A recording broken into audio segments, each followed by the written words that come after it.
Hello everyone, welcome back to our YouTube channel the legal playbook. आज का topic है यहाँ पे बहुत ही interesting, doctrine of exhaustion and parallel imports, जो कॉपीराइट लॉ में काफ़ी इंटरेस्टिंग और एग्ज़ाम ओरिएंटेड है।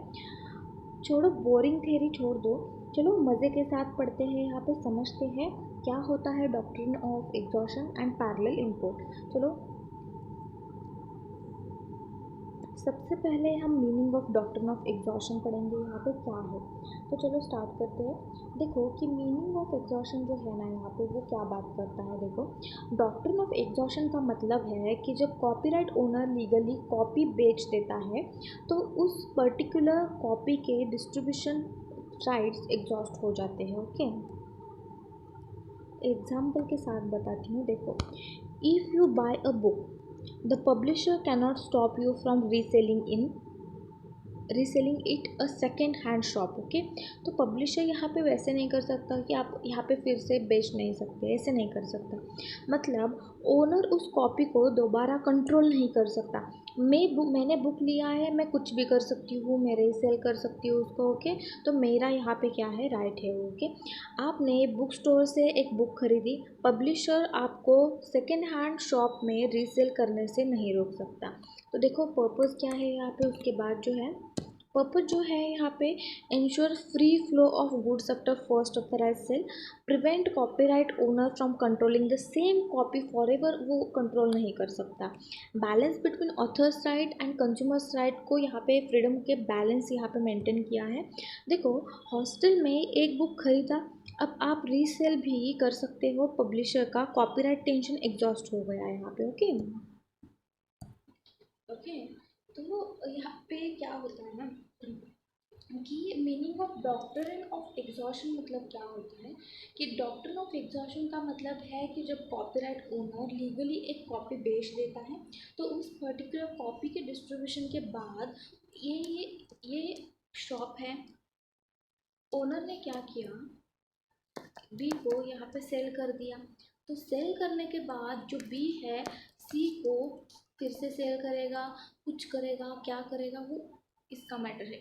फिर से यहाँ पे ओनर जो है यहाँ पे इसको न क्या नहीं कर सकता, यहाँ पे इसके ऊपर राइट बजा नहीं सकता है। ओके, ओनर उस कॉपी को दोबारा कंट्रोल नहीं कर सकता रीसेल, रेंटल या लेंडिंग के लिए। ओके, फॉर एग्जांपल आपने बुक स्टोर से एक बुक खरीदी, पब्लिशर आपको सेकेंड हैंड शॉप में रीसेल करने के लिए यहाँ पे रोक नहीं सकता।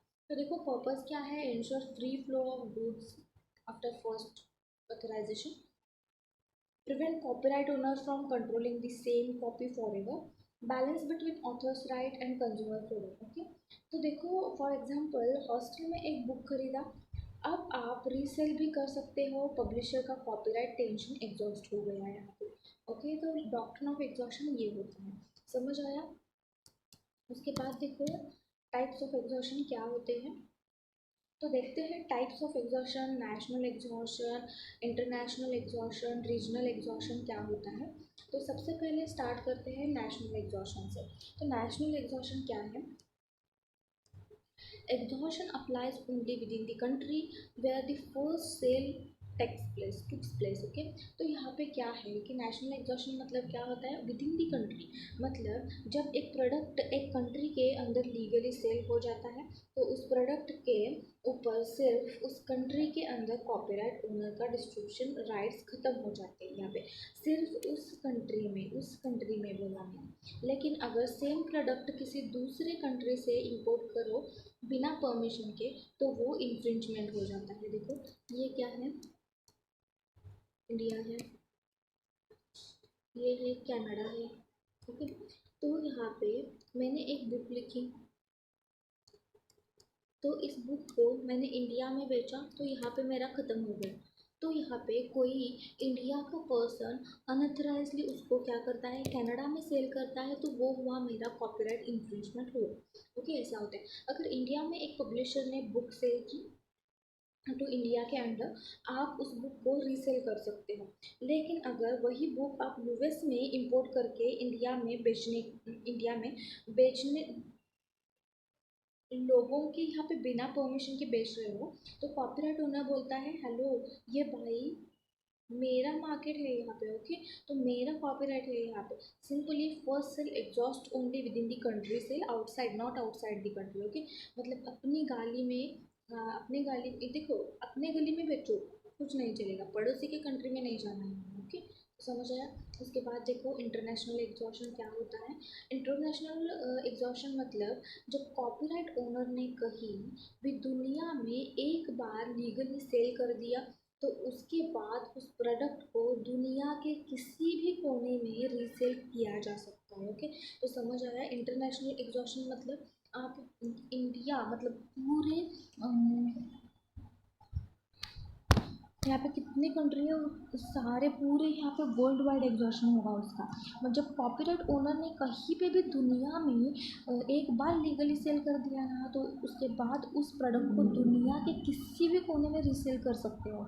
मतलब राइट्स वर्ल्ड वाइड एग्जॉस्ट हो जाते हैं। फॉर एग्जांपल अगर एक टेक्स्ट बुक थाईलैंड में लीगली बेचा गया था, तो कोई स्टूडेंट उसे यूएस में या इंडिया में रीसेल कर सकता है। ओनर यहाँ नहीं बोल सकता अरे भाई सिर्फ थाईलैंड वर्जन है, नहीं ऐसा बोल सकता। Once sale sold anywhere in the world it can be resold anywhere, okay. तो उसके बाद रीजनल एग्जॉस्शन देखो, ये सिस्टम जो है ना यहाँ पे, रीजनल ट्रेड ब्लॉक्स जो है में होता है लाइक द यूरोपियन यूनियन ऐसे। और उसके बाद अगर एक प्रोडक्ट एक मेंबर कंट्री में लीगली बेचा गया हो, तो उसे पूरे रीजन में फ्रीली सर्कुलेट किया जा सकता है, फ्रीली बोला मैंने। फॉर एग्जांपल एक बुक फ्रांस में लीगली बेचा गया, अब वो जर्मनी इटली स्पेन सब ईयू कंट्रीज़ में फ्रीली रीसेल होगा यहाँ पे। Rights exhaust with in a regional group of countries में हो सकता है। देखो नेशनल में क्या होता है, सिर्फ अपने देश में, उसके बाद है दूसरे के देश में नहीं है। उसके बाद इंटरनेशनल पूरे दुनिया में इंपोर्ट अलाउड है। उसके बाद रीजनल स्पेसिफिक ग्रुप यू जैसे, ओके। तो रीजनल के अंदर अलाउड है यहाँ पे, ओके। समझ आया होगा, नेशनल इंटरनेशनल रीजनल इजी है, ओके। पैरेलल इंपोर्ट्स के बारे में बात करने वाले हैं। चलो पैरेलल इंपोर्ट को एकदम इजी से यहाँ पे देखते हैं।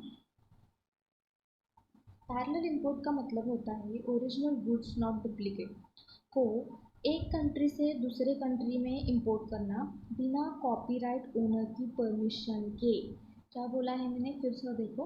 Parallel import importation of genuine not counterfeit goods without permission of, यहाँ पे ये याद रखो, without permission of copyright holder in the importing country.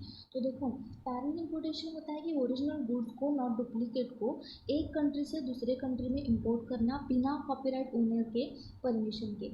लेकिन ये ध्यान रहे, ये फेक गुड्स नहीं होते हैं, बल्कि जेन्युइन प्रोडक्ट होते हैं जो कहीं और मार्केट में लीगली बेचे गए थे। देखो यहाँ पे एग्जांपल देखो, एक स्टूडेंट इंडिया में एक टेक्स्ट बुक खरीदता है ₹500 में, और वही बुक यूएसए में ₹2000 की मिलती है यहाँ पे। अब अगर वो स्टूडेंट वही इंडियन एडिशन यूएसए में रीसेल कर दे, तो ये पैरेलल इंपोर्ट कहलाता है। समझ आया कि मैंने क्या किया यहाँ पे, इंडिया में यहाँ पे कोई तो बुक लिया ₹500 को, एंड वही रेट यूएसए में कितना है यहाँ पे, 2000 में है। तो मैं जाके उस यूएसए में 2000 को बेचूंगी, तो वो हुआ पैरेलल इंपोर्ट। तो वो बुक ओरिजिनल है, फेक नहीं है। बस कॉपीराइट ओनर जो जो है यहाँ पे, पब्लिशर जो है यहाँ पे रीसेल को अप्रूव नहीं किया। Why parallel import happens, price difference होते हैं बिटवीन द कंट्रीज। इंडिया यहाँ पे चीप एंड यूएस में कॉस्टली होते हैं। Consumer want the cheaper options, यहाँ पे कंज्यूमर को चाहिए होते हैं। Trade globalisation, goods easily move across the borders, okay. Question आया होगा कि देखो कि पैरेलल इंपोर्ट से क्या यहाँ ऑथर के राइट्स का वॉयलेट होता है क्या, ये क्वेश्चन तो आया ही होगा। तो देखो आंसर है यहाँ पे कभी हाँ कभी ना, डिपेंड्स ऑन द कंट्री के कॉपीराइट पॉलिसी पे डिपेंड होता है, नेशनल वर्सेस इंटरनेशनल एग्जॉशन के। अगर कंट्री नेशनल एग्जॉशन फॉलो करती है, जैसे इंडिया मोस्टली करती है, तो ऑथर के डिस्ट्रीब्यूशन राइट सिर्फ उस कंट्री के अंदर होते हैं। अगर कोई बंदा बाहर जाके कंट्री के बाहर जाके बुक इंपोर्ट करेगा, बेचता है, तो बिना अथॉरिटी के, तो ये कॉपीराइट इन्फ्रिंजमेंट होगा, ओके। उसके बाद देखो, अगर कंट्री इंटरनेशनल एग्जॉशन फॉलो करती है, अभी हमने टाइप्स देखा, ओके, वैसे करती है, तो यहाँ पे परमिशन मतलब विदाउट परमिशन अगर सेल भी करेगा तो यहाँ पे क्या नहीं होगा, इन्फ्रिंजमेंट नहीं होगा। ओके, समझो आप। तो देखते हैं यहाँ पे पैरेलल इम्पोर्ट जो है ना, यहाँ पे का इम्पैक्ट ऑथर के राइट्स पे डिपेंड करता है। अगर लॉ अलो करे तो नो वायलेशन, अगर लॉ मना करे तो इन्फ्रिंजमेंट का वेकेशन लेटर मिल जाता है यहाँ पे। ओके, तो देखते हैं आगे इंडियन पोजीशन कॉपीराइट एक्ट 1957 में क्या है पैरेलल इम्पोर्ट का। सेक्शन 14 एंड 51 में दिया गया है distribution rights exist until exhaustion. Section 2M में भी दिया गया है definition of infringement copy was central to debate है। बात करते हैं यहाँ पे इंडियन पोजीशन में क्या होता है। देखो, कॉपीराइट एक्ट 1957, तो इंडिया का स्टैंड थोड़ा सा कंफ्यूजिंग है। ओके, क्योंकि लॉ में कुछ चीज़ें क्लियर है पर कोर्ट्स ने अलग अलग तरीके से इंटरप्रेट किया है। तो देखते हैं सेक्शन 14 जो है यहाँ पे क्या बात करता है कि कॉपीराइट ओनर के पास यहाँ पे क्या है, कॉपीराइट ओनर के पास एक्सक्लूसिव राइट होता है कि अपना काम डिस्ट्रीब्यूट करने का, जैसे कि सेल करना, rent, offer, copy to sale, ऐसे करना। वंस यहाँ पे लेकिन यहाँ क्या हुआ है, राइट तभी रहता है जब तक वो पहली ऑथराइज सेल ना कर सकते। वंस फर्स्ट सेल हो गई तो डिस्ट्रीब्यूशन राइट एग्जॉस्ट हो जाता है। सिंपल वर्ड्स में बोला जाए तो एक बार ऑथर ने बुक लीगल वे से यहाँ पे बेच दी तो उस पर्टिकुलर कॉपी पर ऑथर का कंट्रोल ख़त्म हो गया। बट अगर कोई कॉपी बिना परमिशन के इंपोर्ट करे तो फिर इन्फ्रिंजमेंट हो जाएगा यहाँ पे, ऐसे बोला है यहाँ पे। उसके बाद सेक्शन 51 में क्या बोला है, व्हेन इन्फ्रिंजमेंट हैपन, कब इन्फ्रिंजमेंट होता है, अगर कोई कॉपीराइट ओनर की परमिशन के बिना उसका काम इंपोर्ट करे या डिस्ट्रीब्यूट करे तो ये कॉपीराइट इन्फ्रिंजमेंट माना जाता है। मतलब बिना लाइसेंस के अगर कोई फॉरेन से ओरिजिनल कॉपी इंपोर्ट करता है तो लाइक चीप डीवीडीज या बुक्स, तो वायलेशन हुआ है यहाँ पे। उसके बाद सेक्शन 2M में इन्फ्रिंजिंग कॉपी की डेफिनेशन दी गई है। यहाँ पे देखो, infringing copy means a copy made or imported violation of the copyright owner, यहाँ पे दिया गया है। तो यही सेक्शन पैरेलल इंपोर्ट का डिबेट का सेंटर पॉइंट है, क्योंकि यहाँ पे इंपोर्ट वर्ड यूज हुआ है लेकिन लॉ ने क्लियरली ये नहीं बताया कि ऑथराइज्ड फॉरेन से इंपोर्ट अलाउड है या नहीं है, इसलिए कोर्ट ने अलग अलग जजमेंट भी दिया यहाँ पे। तो केस देखो यहाँ पे क्या हुआ है हमारा यहाँ पे penguin books versus India book distributors 1985। तो पेंगुइन बुक्स यूके पब्लिशर ने अपनी बुक पब्लिश की थी और इंडिया में एक्सक्लूसिव राइट दिए थे इंडिया बुक डिस्ट्रीब्यूटर्स को। लेकिन कुछ लोगों ने यूके एडिशन की सेम बुक इंपोर्ट करके इंडिया में बेचनी शुरू कर दी बिना पेंगुइन के परमिशन के।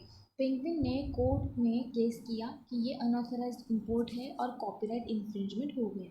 तो इशू क्या हुआ कि क्या फॉरेन से लीगली खरीदी गई बुक्स इंडिया में लाकर बेचना कॉपीराइट इन्फ्रिंजमेंट होता है, यानी पैरेलल इंपोर्टेशन क्या अलाउड है यहाँ पे। तो कोर्ट ने यहाँ पे जजमेंट क्या दिया, यहाँ पे नहीं, आप बिना कॉपीराइट ओनर के परमिशन के फॉरेन एडिशन इंडिया में इंपोर्ट नहीं कर सकते। ओके, आपको यहाँ पे परमिशन लेनी पड़ेगी।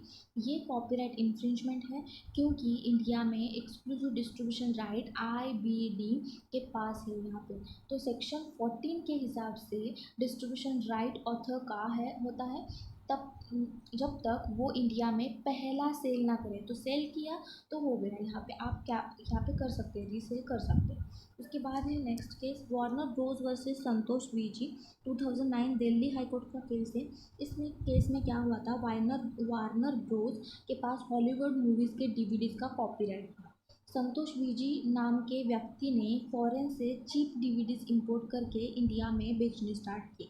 ये DVDs ओरिजिनल थी पर वार्नर ब्रोस की इंडिया के लिए लाइसेंस नहीं था। इश्यूज देखो, अगर इंपोर्टेड DVD जो है ओरिजिनल है तो पायरेटेड नहीं है तो क्या वो कॉपीराइट इन्फ्रिंजमेंट होगा। कोर्ट ने कहा चाहे DVD ओरिजिनल हो फिर भी अनऑथराइज्ड इंपोर्ट हुआ है, इन्फ्रिंजमेंट है, वो परमिशन नहीं लिया गया है। रीजनिंग क्या आया, इंडिया में वार्नर के ब्रोस के पास लाइसेंस एक्सक्लूसिव डिस्ट्रीब्यूशन राइट था संतोष ने वो राइट वायलेट किया ना, संतोष ने तो वायलेट किया ना यहाँ पे, इसीलिए वो सेक्शन 51 के अंडर इन्फ्रिंजमेंट है।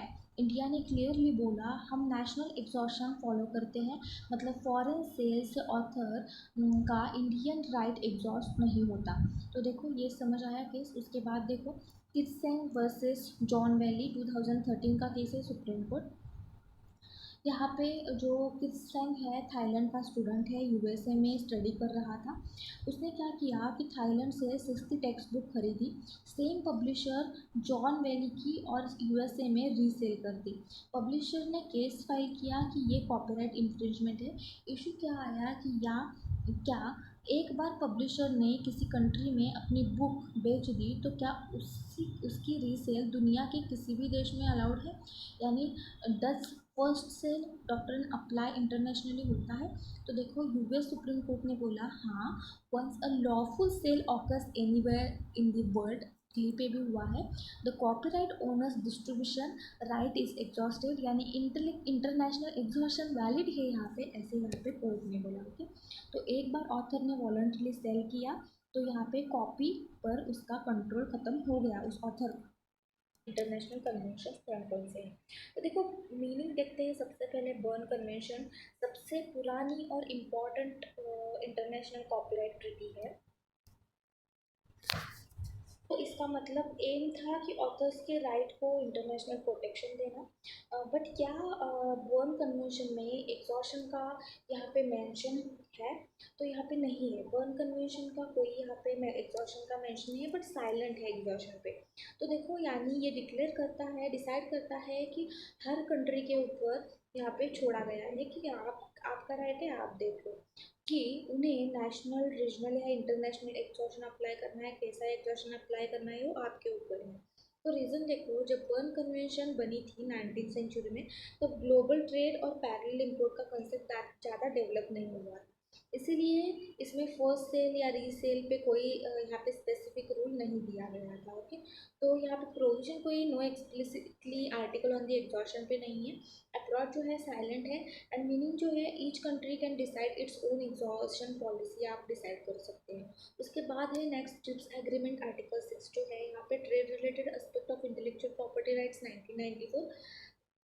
मीनिंग क्या है? TRIPS agreement WTO world trade organisation के अंडर आया था, जिसमें सब मेंबर्स कंट्रीज के लिए मिनिमम आईपी प्रोटेक्ट यहाँ पे स्टैंडर्ड सेट किए। आर्टिकल 6 जो है यहाँ पे principle of exhaustion of right यहाँ पे क्लियरली है, news exhaustion policy to the national laws. यहाँ पे क्या बोला गया? Nothing in this agreement shall be used to be address the issue of exhaustion intellectual property rights. मतलब क्या है? ट्रिप्स एग्रीमेंट एग्जॉशन के मैटर में इंटरफेयर नहीं करता, हर कंट्री अपना डिसीजन खुद ले सकता है, चाहे वो नेशनल, रीजनल या इंटरनेशनल एग्जॉशन फॉलो करे। इससे ग्लोबल फ्लेक्सिबिलिटी मिलती है, India national, USA international, EU regional. तो देखो ट्रिप्स एग्रीमेंट ने बोला मैं रेफरी नहीं बनूंगा, तुम लोग अपना मैच खुद खेलो। ओके, ऐसे बोलो। उसके बाद विपो ट्रीटीज की आई यहाँ पे सेम अप्रोच, नो हार्मोनाइजेशन।